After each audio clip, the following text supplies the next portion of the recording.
But the practice of meaning making, like working with the images, reading things, living life, having conversations, and finding meaning and understanding and finding connections, that for me, it is soul spiritual, because it's this process of like feeling like there's something small and separate, and then it's connecting with something bigger, and these webs just are like constant.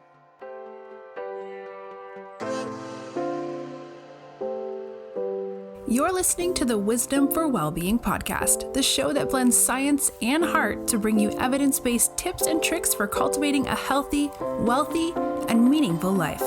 Now, here's your host, therapist, yogi, and fellow full life balancer, Dr. Caitlin Harkis.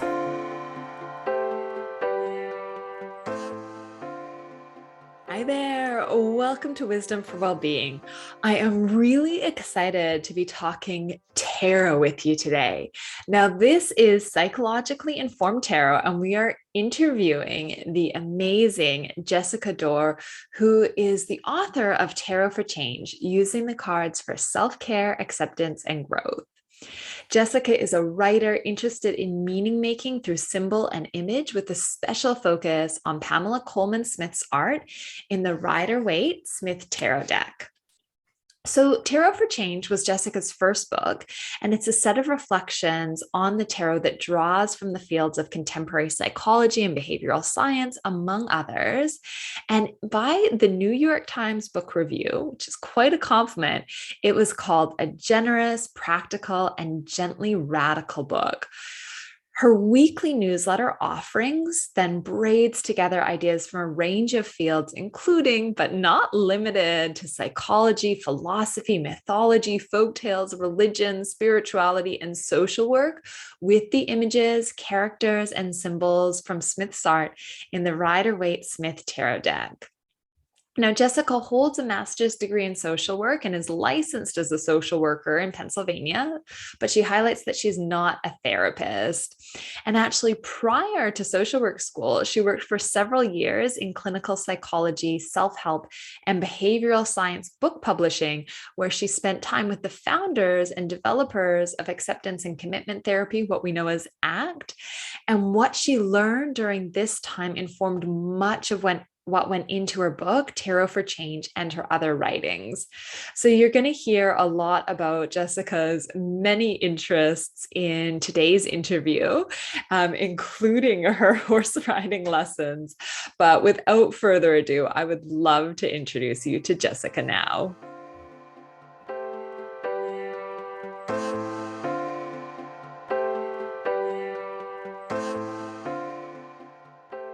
Welcome, Jessica. I am so excited to have you here on Wisdom for Wellbeing, and to get to chat around tarot cards and how these can be used to really support us in our journey, through life and to ourselves. So thank you for being with us here today.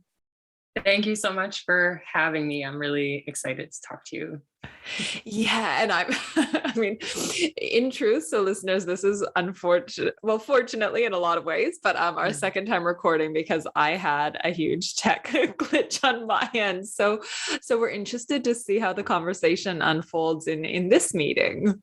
Yeah, it'll be cool. It's kind of like a thing that maybe we should do more often, like with friends. Like, let's go back and have that same conversation we had 6 months ago. Like, let's talk about the same things and see how we've changed. It's kind of cool, actually. Yeah, it's a marker, isn't it? Because I guess this is, we are never the same people, are we? And there's so much opportunity for reflection. And I wonder how, would you mind sharing a little bit about what the tarot approach is, just to start us off? Because I think that lens might then help listeners in understanding how much, we can maybe see things differently at different points in time. Yeah, tarot, just like in general, kind of how I use it. Is that what you're asking? Yeah. Would you share a bit about your tarot approach, because it is unique? Yeah, sure. I'm really interested in just like, even much more broadly than tarot, like image and metaphor, visuals, like how these things have the power to stimulate different, perspectives, almost kind of like function as doorways or portals, if you want to like kind of use some sort of maybe juicier language, like that can kind of just bring us and kind of like carry us along somewhere that we weren't expecting to go. And I think for me with tarot, that has been a really big part of my practice. So I use the cards, the way that I describe the cards when I'm working with somebody with cards is that like, we're going to think of them as doorways that we're going to walk through and kind of see what happens and who's there and what symbols are there. And we're going to kind of poke around and see what comes up and use the cards to ask questions. And yeah, it's really like exploratory, I guess, as opposed to something more prescriptive, like each card has a set meaning. And then when you pull it, it tells you this fixed thing. So it's, I mean, in many ways, it's about like imagination and creativity. Imagination and creativity, and I guess the lens that we might sort of see the world, see the cards through at this point in time, which, how did you get into working with tarot cards, Jessica? Like, I guess to hear a little bit about your background and kind of what's brought you onto this journey. Yeah, sure. So I was living in California, and working in book publishing. I worked for New Harbinger, which is I know you've had some New Harbinger authors on as guests, and people who are really involved with New Harbinger. It's a self-help and psychology book publisher. And I was working there, and one of my colleagues who I worked with there at the time, whose name is Janice Fitch, she came to my house for a dinner party and brought tarot cards, and we were all kind of just, she like knew how to read cards. I didn't know really anything about them. My mom had cards when I was growing up. I was not really interested at all. But I was really interested in psychology. Like that job really got me into psychology. I didn't have any background in psychology at all, but like working there, I was learning a lot about mindfulness and acceptance and self-compassion and experiential avoidance and distress tolerance, like all these kinds of things, right, that you would be exposed to reading psychology books every day. And I just kind of like saw those two worlds come together. I saw how, not only, she pulled cards for me, they felt very salient, the images and the things that she said about them, but that also how it almost felt immediately like I was able to make connections between the images and the things that I was seeing in the cards, the visual metaphors, and some of the ideas that I was learning about at New Harbinger. And like some of the things that I just mentioned, you kind of see those in the characters and the images. And that was so exciting for me, as someone who just like thrives on the opportunity to like make connections between things that seem disparate. And that was the beginning of the journey. And it's just been going since then. It's been over 10 years. And I'm just like more into it now than I have ever been. Which, listeners, if you haven't already connected with Jessica, like on your social media, we can see some of the amazing work you're doing interpreting cards, and you have a special what would you call it? Like a letter, an offering that you send out to individuals, so people can jump on board with that to kind of understand more about these connections and how you're viewing the lens of these images, these, tarots. Yeah. It's really evolved into just like I don't know how else to describe it, but like a creative practice of meaning making, that it is spiritual. It's funny because I think like I have spent a lot of time with my work trying to explain to people, well, I do tarot, I work with tarot, but it's not spiritual in the sense that I think people think. Like, and maybe it is, I don't know, because I don't know what people are thinking, but sometimes the kind of things that people say to me, I feel confused and I am like, that's not really what I'm doing or how I'm thinking about it. But the practice of meaning making, like working with the images, reading things, living life, having conversations, and finding connections all the time, just to me, it's just like generating meaning and understanding and finding connections. That for me, it is so spiritual, because it's this process of like feeling like there's something small and separate, and then it's connecting with something bigger, and these webs just are like constant. And so, yeah, and my newsletter is very much a reflection of that I think started with writing the book, where I was like, I had to stop writing the book at a certain point, and I didn't want to stop writing. I wanted to keep writing. So I started a newsletter and I kept writing about the cards. So it's like a 2.0. Yeah, totally. The sequel, the ever-going sequel. I love that definition of spirituality, like meaning making and connection, because to me that really resonates. This idea that we're like seeking connection and understanding our place in this web of all things.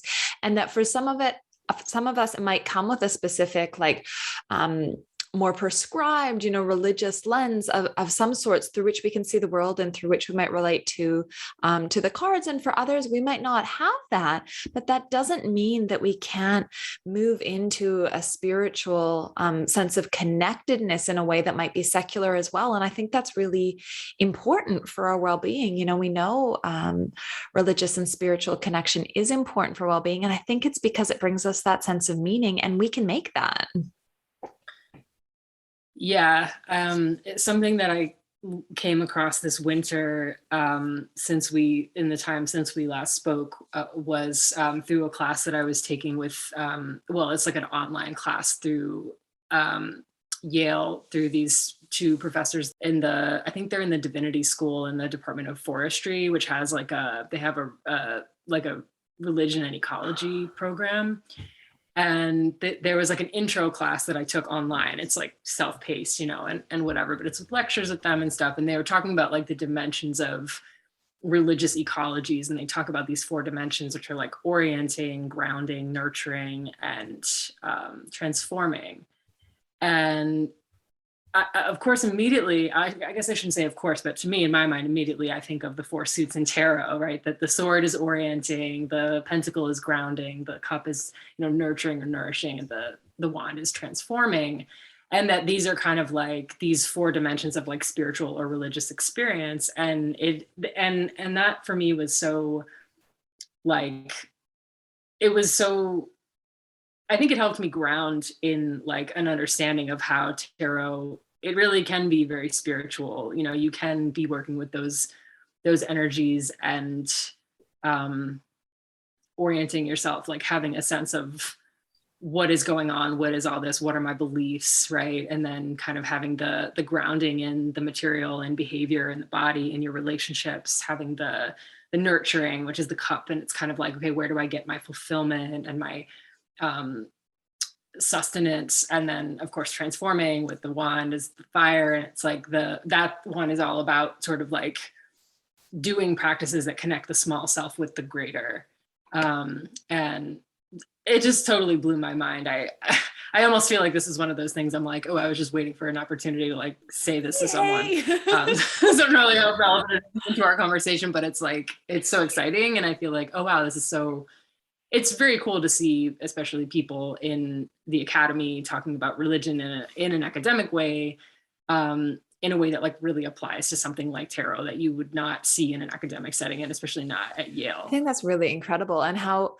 I think that makes a lot of sense. And that's really applicable. Like that's something that you can apply in terms of the cards, like how you're leaning into the cards and the amazing work you do, and gives us a sense as to how we actually apply something that might seem like esoteric in daily life, doesn't it? Because we do need to constantly, ground in and find ways of orienting, transforming, that we actually move through this world. And I wonder if, in a way, then the cards, the suits are acting like a compass. Yeah, I mean, I feel like for people who might be listening who don't know much about tarot, the cards are kind of divided into 2 main sections, the major arcana and the minor arcana. And the suits that we're talking about now, these 4, the wands, cups, swords, and pentacles, those fit into the minor arcana. And I think of those as like really being very much to do with the day-to-day human experience, kind of what you might think of as like the small self activities. It's like, okay, I have individual thoughts, I have individual feelings, I have individual behavior as a being inside of a human body, I have, my own kind of energy and sense of energy. And then the major arcana is kind of like this bigger picture of like, okay, and once you develop some skill in those areas, why? What is the purpose of it? What are you connected to? What is your place sort of in the cosmos? Like, what are the forces that are sort of that you're operating inside of and that you're participating in? And it's really incredible. I mean, tarot, it's been amazing to me how, I mean, I loved it from the beginning, from that first dinner party, and I got my first set of cards, and I really was so into it from the beginning, and I have never lost the excitement. And like I'm saying, it only is getting more exciting the more you start to connect dots and realize, wow, you know, these images are they're so ripe. There's just so much you can find there. And two, I think they kind of become like these like archives. Actually, Sila Satterstrom, who is a writer, a professor, and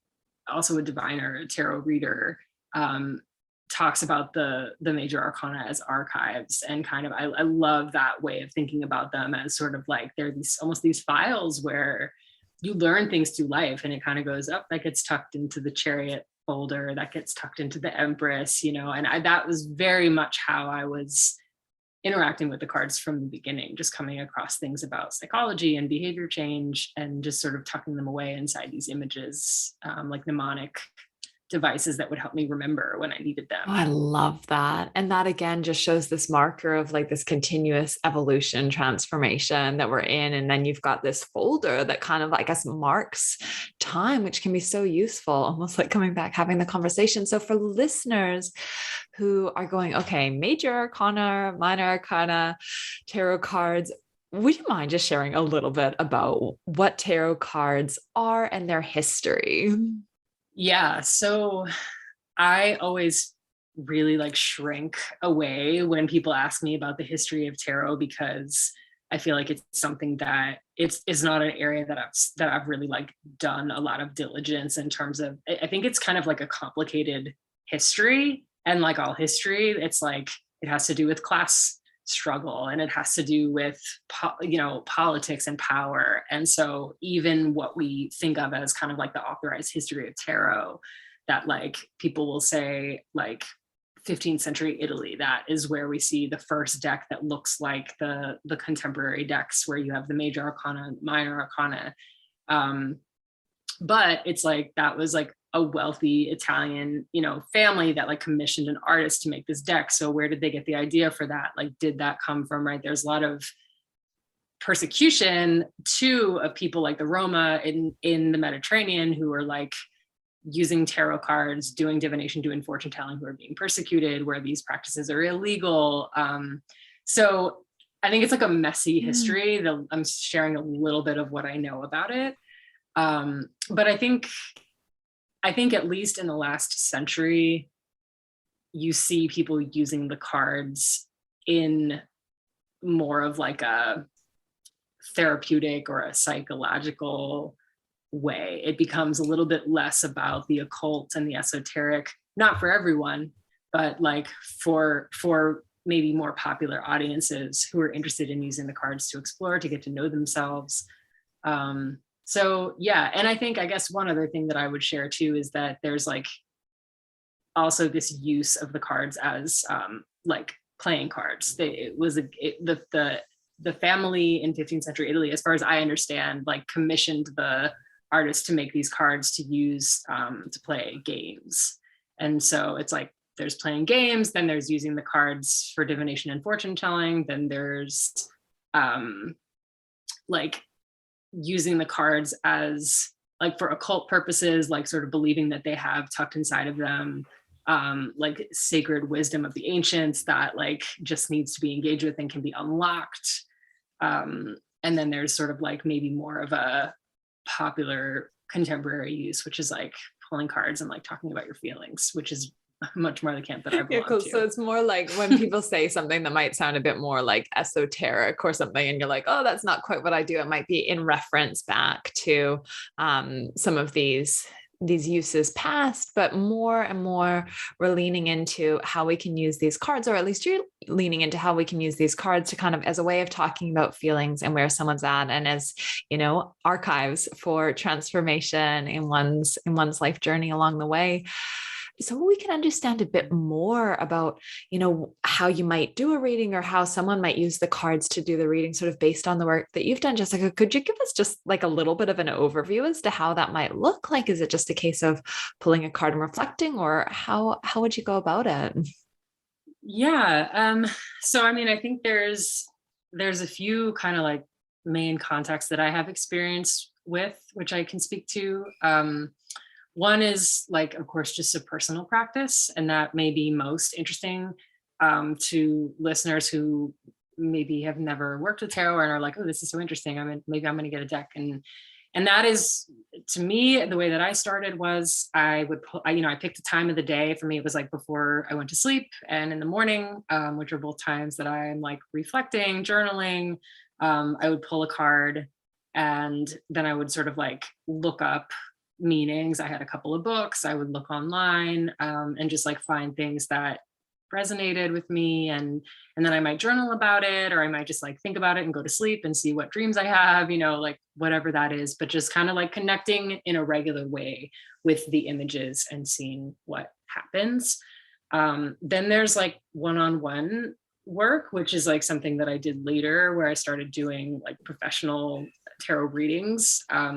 And that is sitting with somebody and pulling cards for them, and then having a conversation in the way that I work, having a conversation about the cards, and essentially using the cards as prompts to explore different dimensions of people's questions. And then there's group work, which is something that is really exciting, and I'm like really excited about now.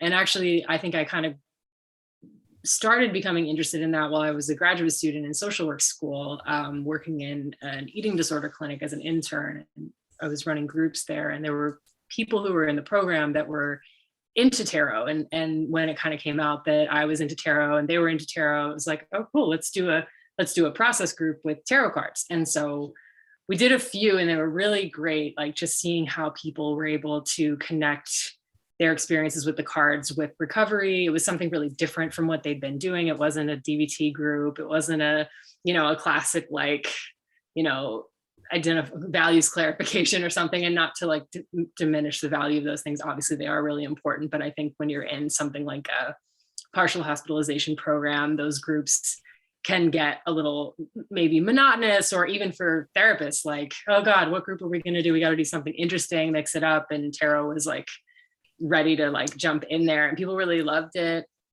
So that like inspired, I started doing with friends a thing called Tarot Circle, in it was like not a therapy group, but just a community support group, really, where we would meet at this yoga studio here in West Philadelphia and sit in a circle, and we would all pull cards for ourselves, and then just kind of take turns sharing what we pulled and kind of collaborating on interpreting them and sharing ideas. And so there's a lot of ways to use the cards, but I would say those three are kind of the main ones that I love that. And I love how you bring like a sacredness into it, right? Like that you kind of are like, okay, well, what are the times of the day where I'm in this mode of reflection? So you're able to, anchor the tarot into this process of reflection that you might journal or might sit with it, see what comes up kind of overnight.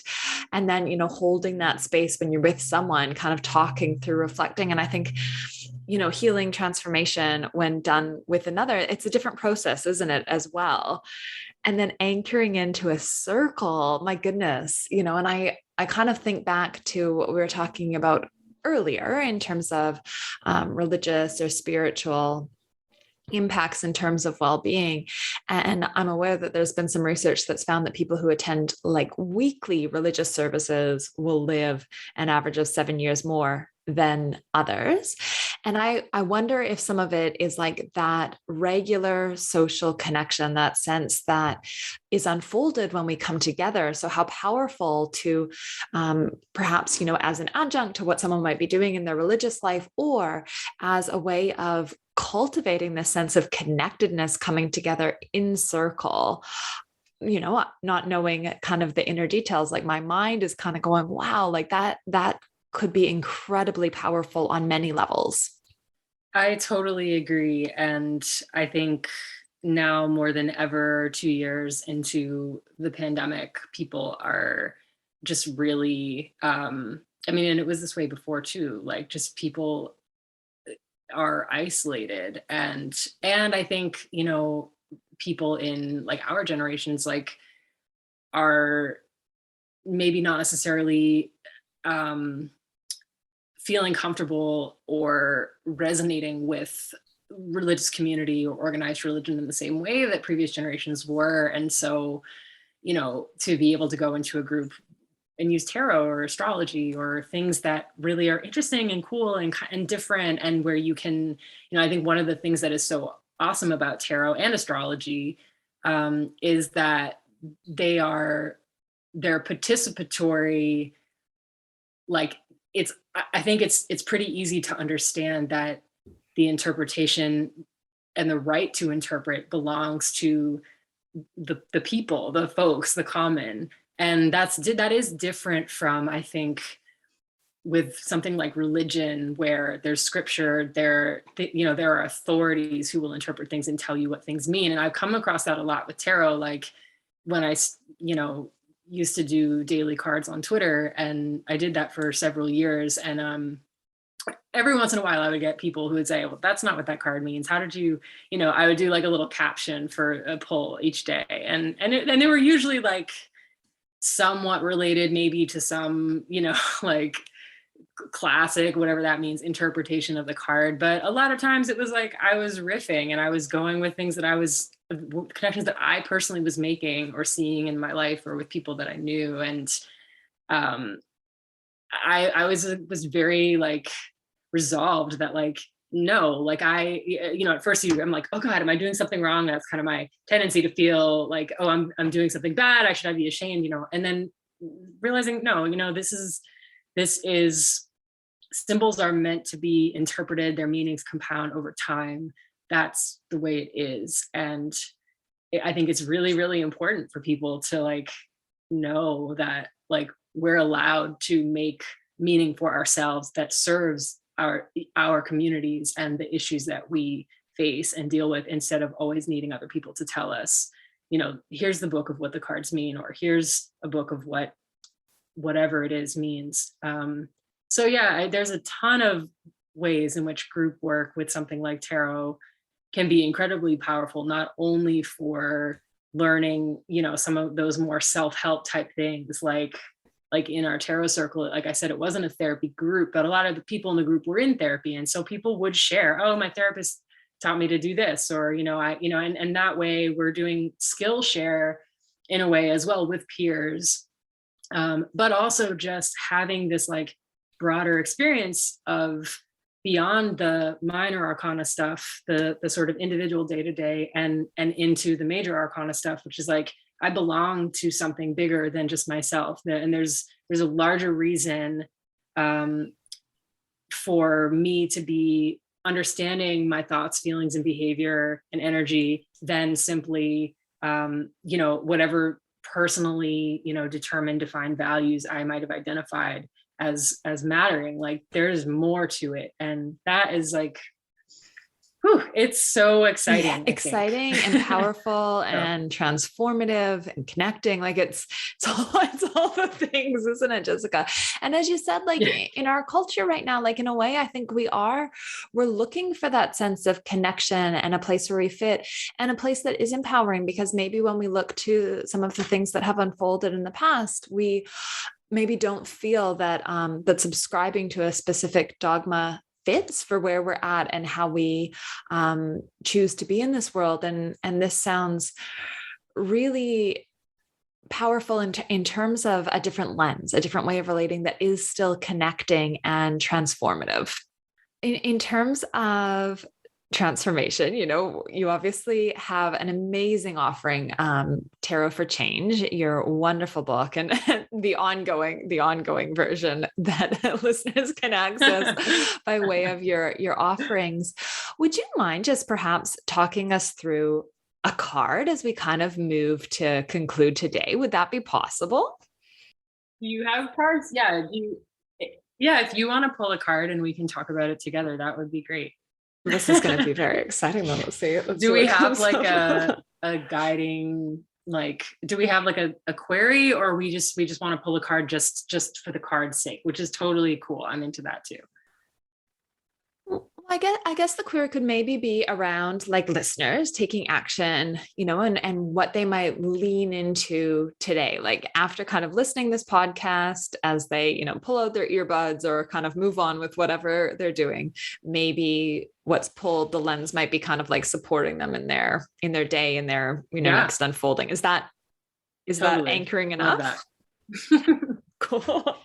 Let's see where we're at. So we have, oh, wow. Okay. All right. Great card. Great pull.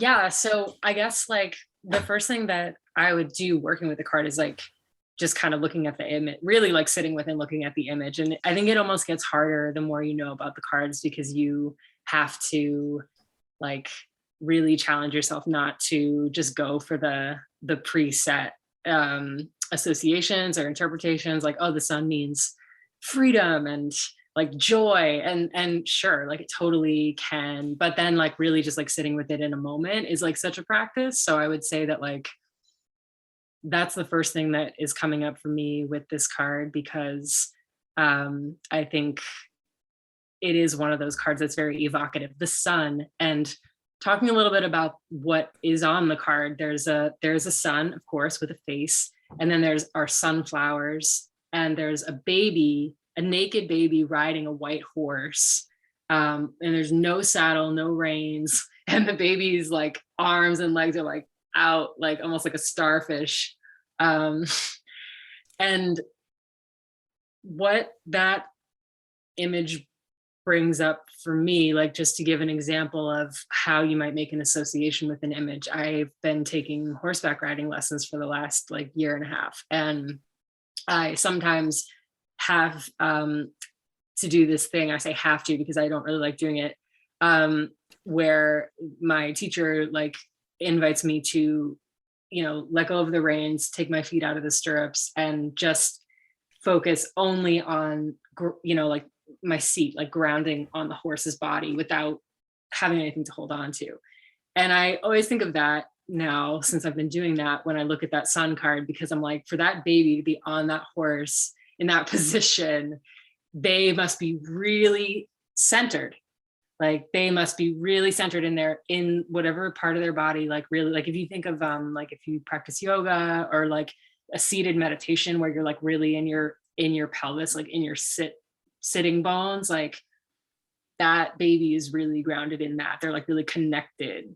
And that's where they're like getting their source of like power, like whatever is happening in that card. So I want to I'm going to stop. I would love to hear from you, like if you have anything that's coming up or that you're thinking about.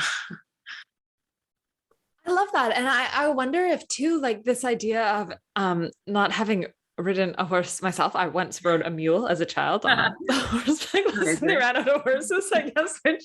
So I've ridden a mule. But like that is something I wonder if the grounding then like allows the freedom. Like there's something about, otherwise, we could be totally chaotic, couldn't we? If we don't have like our center, that maybe that centering is where we find a lot of freedom and the power to unfold and, ever expand like the sun's infinite reach. I love that. And it feels like too, just to build off of what you're saying, that through that grounding, the baby in the image is able to go where life is taking them. I think of the horse as kind of like this symbol of like, it's an animal. So like an animal is alive and is like instinctual. Like I'm thinking of some of the kind of common interpretations, like the way that people think of animals or horses, like, being carried like where life wants to take you. It's kind of like a part of, and I feel like I interact with this lesson a lot riding a horse. It's like there are some things that you have control over when you're like riding another animal, and there are many things that you do not have control over when you're riding another animal. And so it's kind of like when you get that grounding, you have the ability to like move where life, like to be attuned with like where life is trying to take you, but also to like have a sense of where your agency is and have a sense of, you know, where your agency is not. And yeah, what a powerful, Yeah. powerful image. Oh, totally. And knowing that is like, I guess there's security in that. And I wonder with the sunflowers, possibly, because there's obviously nurturance that's coming from the sun, that's like this receiving of it, that almost in receiving like the call of the sun, the freedom of the sun, and being grounded there in earth, like soaking up the nurturance from the grounding, if there's some sort of symbolism, or we could Yeah, layer but it. I mean, I think this is great. And it was like, feels like a perfect card to illustrate what it looks like to work with a card, especially with another person. And obviously you can do this on your own, but just volleying back and forth, like, oh yeah, this is making me think of this. And then what's it making you think of? And oh, well, yeah. And there's so much that emerges through dialogue when you're like working with an image, as opposed to just when you're working alone. But also working alone can be really powerful too, as obviously both of us each are having our own connections with and like ideas about what the image is saying. Yeah, and probably each sitting in our, our specific seat right now and kind of looking for what we need in this moment, and kind of finding that sense of security almost from the process, that there's a sense of security as we look for what we almost need in a moment. So I guess with listeners, then you might be going, okay, well, so maybe what we've kind of offered here is, an opportunity to reflect on how they could use the cards, and also that reminder of grounding in, so you can kind of transform outward, that it's really important that we do have grounding, whether it's, a circle that we kind of move into or connect with, or, finding the like-minded souls where we can kind of have a sense of connection and the security that comes from that in a world that can at times feel lonely, or where we might be seeking, something more expansive that maybe is less prescriptive than things maybe, of our past. And from there, kind of moving forward and unfolding like the sun, finding our light. I love that. And it ties in so nicely with that thing that I was talking about earlier, with the dimensions of religious ecologies and that grounding dimension, and the grounding that we see in the sun image with the baby on the horse. Because I think I mentioned this earlier, that like the grounding dimension is, and I was sort of surprised by this, the way that Mary Evelyn Tucker and John Grimm describe it, is that that's the relational dimension of religion. And I was so like excited by that, because I think when I think of grounding, I think of, okay, get my circadian rhythm, in check, make sure I'm going to bed and getting up and eating regular meal times and doing my yoga practice, being in my body. I think that's a product of sort of living in a really individualistic culture, that I would think that grounding would be something that I could do privately, like on my own. But we see in the image that grounding is, it's actually found in relationship with another being, with the horse and the baby. And that's what you're saying too. And I think that's really amazing. I agree. It's so nice to be able to hold this space and to have this conversation and look, to your wisdom around the cards, Jessica. And I know listeners are probably just like, tell me how I keep in contact. So where can listeners learn more, connect more? Where are you at? So yeah, I thank you for asking. I did write a book, as you mentioned, called Tarot for Change. And that book is kind of like, it includes a collection of reflections on each of the 78 cards. It's illustrated by Javier Lopez, who is an incredible artist that did like renderings based on Pamela Coleman Smith's illustrations from the Rider-Waite Smith tarot deck. And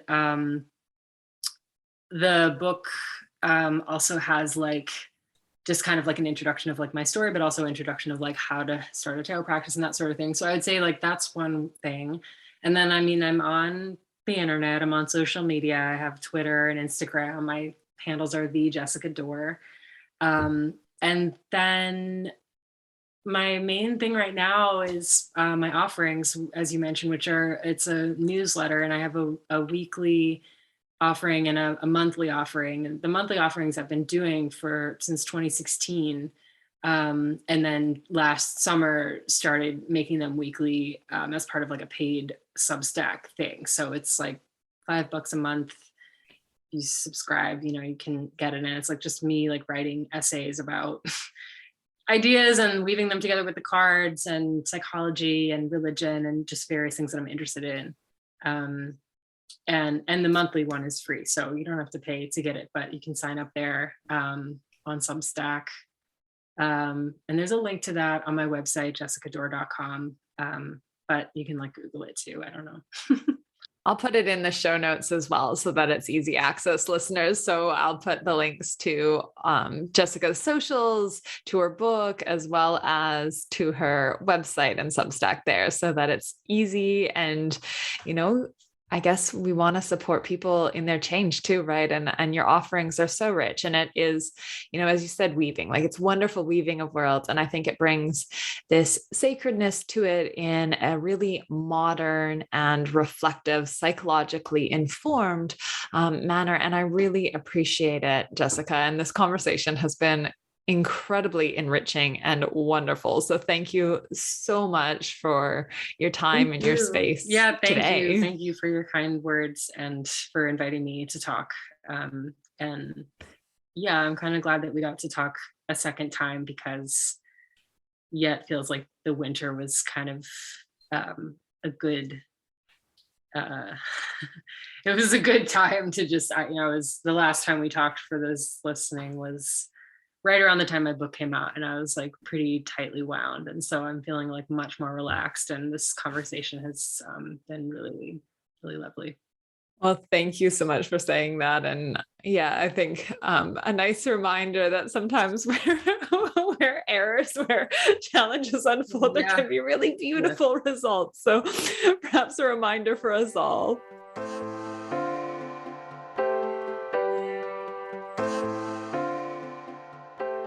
Well, I hope that you found that interview with Jessica as inspiring, connecting. And I really think Jessica does just a wonderful job of grounding these offerings that, as you heard in the interview, could be perceived as perhaps in the past quite esoteric. She brings it back to modern psychology and to this ability to archive, to understand ourselves, our experiences in this moment and through time in a really powerful way, in a way that allows us to create meaningful change and meaning in our lives. So head off, grab your tarot cards, or, if you don't have tarot cards, perhaps heading over to Jessica's offerings and looking if there might be something she's pulled recently that aligns for you. Allow yourself the opportunity to ground. And in that grounding, whether it is, like Jessica said, some of the individual practices around, going to sleep, honoring your circadian rhythm, eating well, getting into your body through a movement practice, or more broadly connecting in with like mind, like souls around you, allow yourself to ground into yourself, into your being, and then expand out, moving into the light, the sun, into your future. And I would love to connect with you next week on Wisdom for Wellbeing. So I will look forward to dropping into your earbuds then, wishing you and yours well. Bye for now.